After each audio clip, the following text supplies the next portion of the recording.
dalam Yohanes pasal 2 ayat 1 sampai 10 tadi dikisahkan tentang hadiran seseorang yang memiliki kuasa yang luar biasa. Saya pernah lama di Surabaya, punya seorang bapak rohani.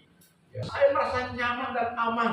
Kenapa? Karena ketika saya mendampingi beliau, makan beliau yang bayar, jalan beliau yang tanggung, transport dan sebagainya. Nah, ketika saya juga berteman dengan seorang pengusaha, saya diajak ke luar negeri, yaitu jauh ya, di seberang tanah ya, di Kucing ya. Jadi mobil dia tanggung, kemudian hotel dia bayar, makan dia bayar, dia kasih uang untuk beliau. Ini luar biasa, saudara. Jadi kalau kita berteman dengan pengusaha, maka kita pasti akan merasa aman dan nyaman, saudara. Dalam bacaan tadi kita melihat di sana dikisahkan tentang adanya perhelatan pesta pernikahan yang begitu meriah. Tetapi perhatikan saudara, di tengah-tengah pesta sedang berlangsung terjadi masalah karena tuan yang punya gawe atau pesta tadi kehabisan salah satu menu andalan mereka, yaitu anggur. Sedangkan para tamu masih terus berdatangan dan mereka harus dijamu dengan baik, saudara-saudara. Sedikit timbul kegaduhan, saudara. Bagaimana mengatasinya? Tetapi syukur, puji Tuhan, karena di tengah-tengah kegaduhan itu, tiba-tiba Ibu Yesus berkata kepada Yesus, "Engkau segera turun tangan mengatasi masalah ini." Dia katakan, "Ibu, kan waktu saya belum saatnya." Tapi ibunya bilang, "Engkau harus bertindak supaya pesta ini berjalan dengan baik sampai selesai, sehingga tuan rumah dan para tetamu semuanya penuh dengan sukacita." Akhirnya apa yang terjadi dalam masa-masa genting tadi? Ternyata Yesus memberikan perintah kepada pelayan pesta, yaitu memerintahkan supaya mengumpulkan tempayan-tempayan yang biasa dipakai untuk pembasuhan kaki orang pada masa itu. Karena zaman dulu budaya Yahudi, kalau kita keluar rumah, kemudian setelah kita pulang dari luar dan kita akan masuk ke rumah, maka kita harus mencuci kaki kita dengan air yang sudah tersedia di depan pintu rumah itu, yaitu disimpan di dalam wadah yang namanya tempayan. Jadi Yesus menyuruh menyiapkan tempayan, lalu setelah tempayan disiapkan, maka Yesus memerintahkan, curah air biasa, cari air biasa, curahkan ke tempayan yang sudah disiapkan tadi. Kemudian cedoklah, bawalah kepada pimpinan pesta.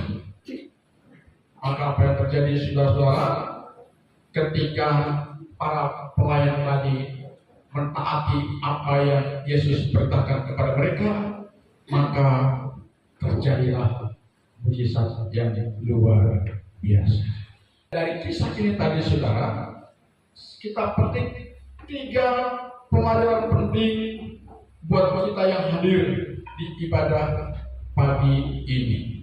Yang pertama adalah kehadiran Yesus akan menciptakan sebuah keajaiban.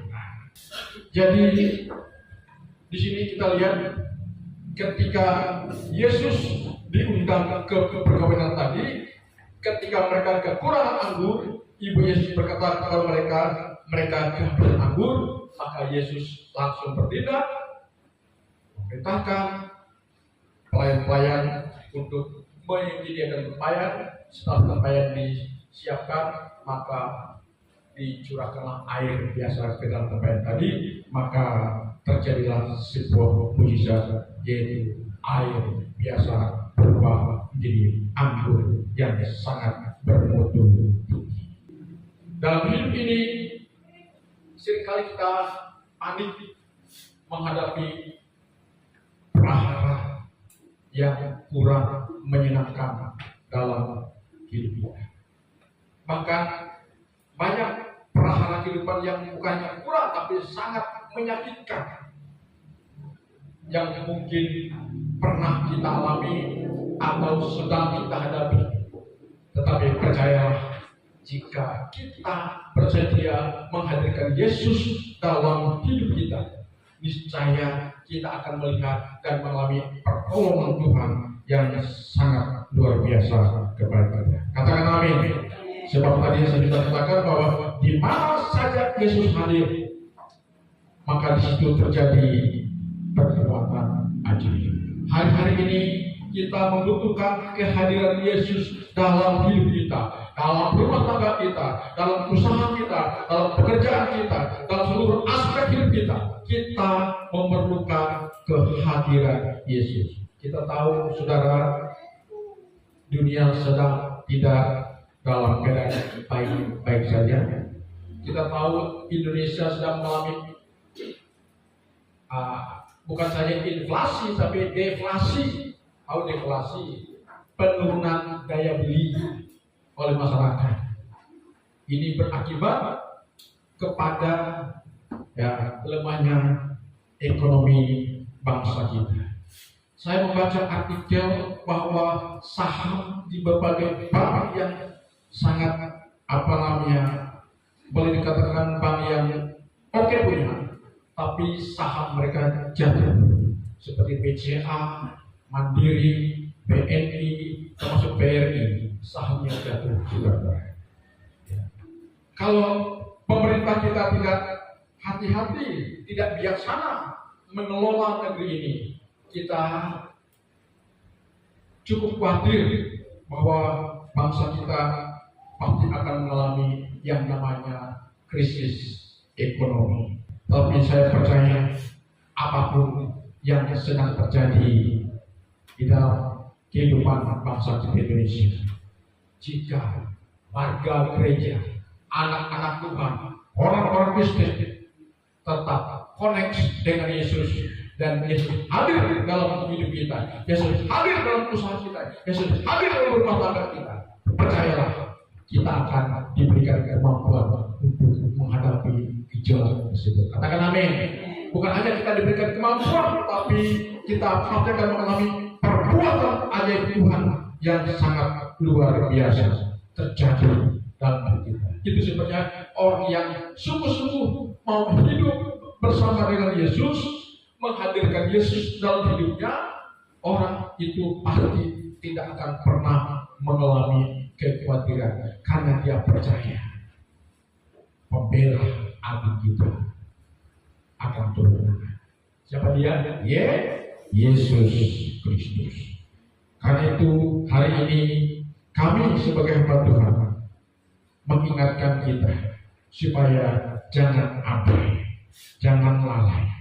Marilah kita memalingkan hati, pikiran, mata kita untuk terus melihat, memandang kepada Yesus. Saya teringat ada sebuah kisah ketika murid-murid Yesus sedang mengarungi danau Tiberias. Saya pernah juga ke danau Tiberias, cukup besar dan gelombangnya cukup keras. Kami numpang sebuah kapal, kapalnya sebesar inilah, sebesar ruangan ini, cukup besar ya. Sehingga diiringi dengan musik, kami sempat dengan kawan-kawan ada yang mau joget-joget ke dalam Indonesia. Saya bayangkan ketika kami berlayar mengitari danau itu dan sedikit kami diterpa oleh ombak yang cukup besar, saya membayangkan peristiwa murid-murid Yesus pada subuh yang dingin.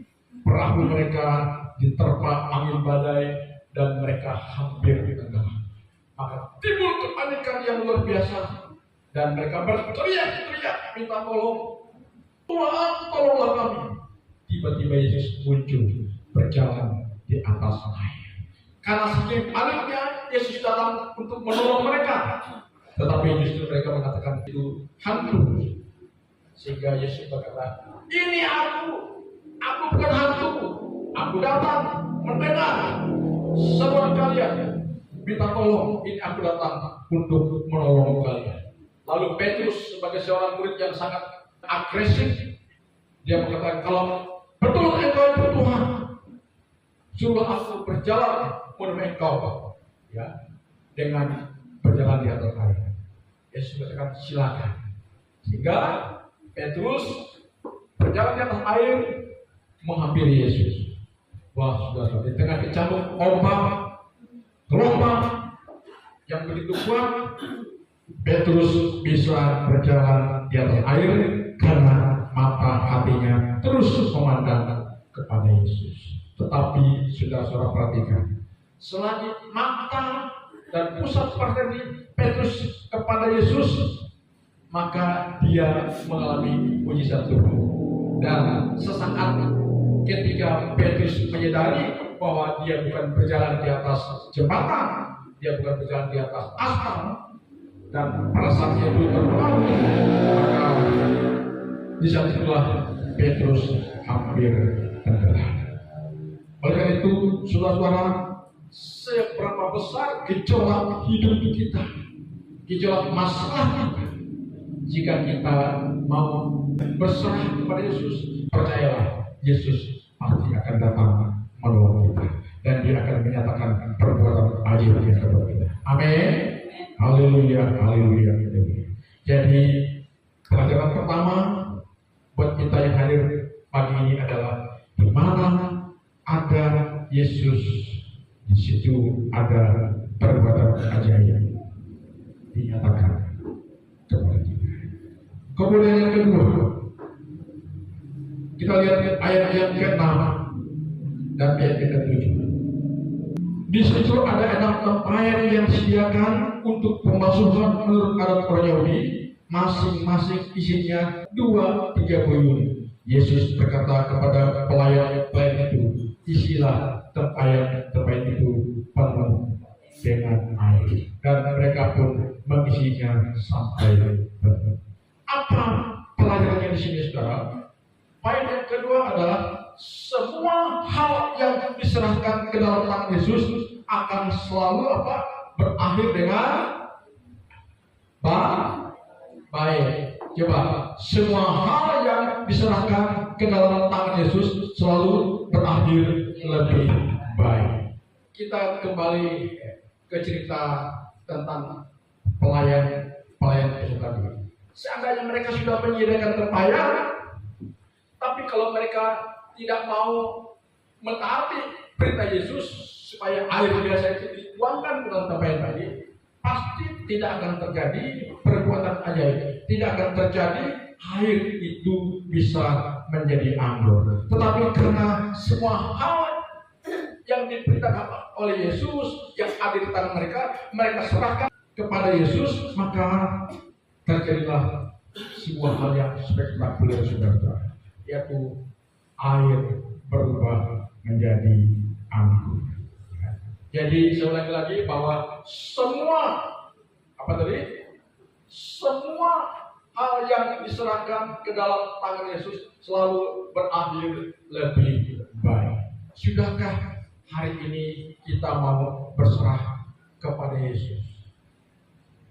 Sudahkah hidup kita, rencana kita, perjalanan kita, kemudian mungkin pergumulan kita, masalah kita serahkan kepada Yesus? Sudahkah kita lakukan? Kalau selama ini kita belum berani menyerahkan sesuatu yang kita hadapi kepada Yesus, berarti kita ini adalah orang yang kuat. Artinya kuat menanggung penderitaan dengan cara kita. Dan itu Yesus tidak kehendaki, saudara-saudara. Kita mau melihat seperti apapun beban hidup yang kita hadapi, kalau kita berserah ke dalam tangan Tuhan, niscaya kekuatan yang supranatural akan Tuhan nyatakan kepada kita. Maka beban yang berat yang dihadapkan kepada kita pasti bisa kita hadapi dengan tenang dan bisa selesai dengan baik. Karena saya percaya, sekali lagi saya ulangi, bahwa semua hal yang diserahkan ke dalam tangan Tuhan pasti akan berakhir dengan baik. Katakan amin. Karena itu mari hari ini di tengah-tengah situasi ekonomi yang tidak pasti, maka kita harus berserah. Walaupun saya seorang hamba Tuhan, saya selalu berdoa. Tadi pagi saya berdoa di sini, diminta saya berdoa. Ya. Saya berdoa selain berdoa untuk jemaat, berdoa juga kebun kami. Tuhan, kami memiliki cuma 3 petak kebun kecil. Doa saya, kami serahkan kepada Tuhan. Tuhan berkati usaha kami. Biarlah oleh usaha ini Tuhan boleh mencukupkan segala kebutuhan kami, karena kami percaya ya, bahwa sekecil apapun usaha kami, jika kami berserah kepada Tuhan, Tuhan pasti memberkati. Katakan amin. Ingat kisah 5 roti dan 2 ikan.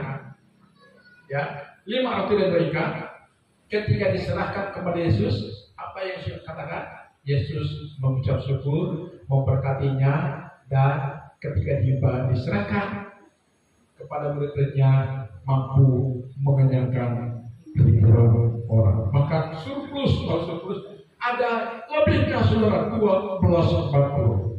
Artinya segala sesuatu yang kita miliki, jika kita berserah kepada Tuhan, percayalah Tuhan akan melipat gandakannya. Haleluya, haleluya, haleluya. Kemudian yang terakhir, kita lihat ayat yang ke-5 sampai dengan ayat yang ke-9. Kita lihat gimana bunyinya, saya bacakan ya.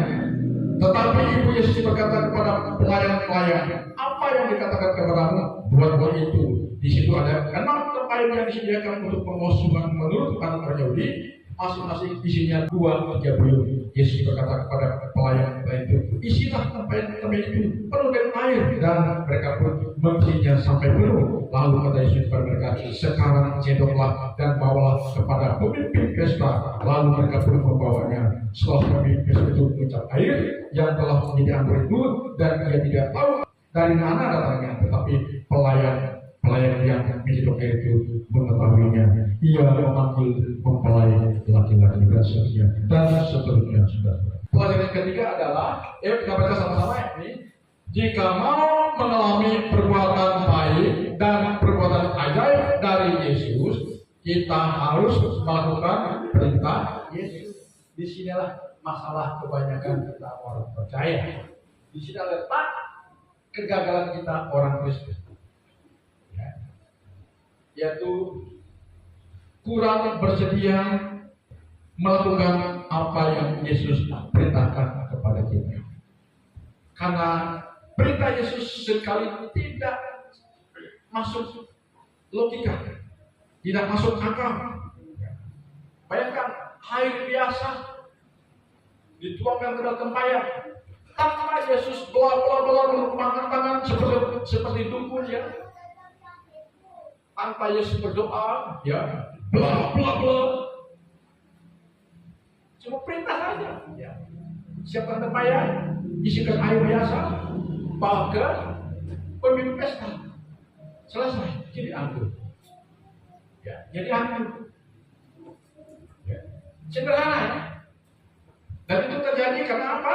Karena para pelayan pesta tadi bersedia melakukan perintah Yesus tanpa ada pertanyaan. Taat. Jadi hari ini Bapak Ibu Saudara, kalau kita mau mengalami perbuatan ajaib Tuhan dalam hidup kita, dalam rumah tangga kita, dalam usaha dan pekerjaan kita, di tengah-tengah situasi yang tidak pasti ini, libatkan Yesus, hadirkan Yesus dalam hidup kita. Amin. Niscaya kita akan melihat perbuatan ajaib Yesus dinyatakan kepada kita.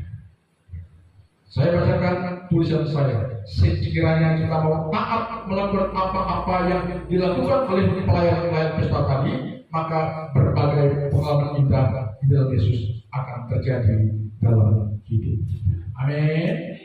Pengalaman indah bersama Yesus akan terjadi dalam hidup kita.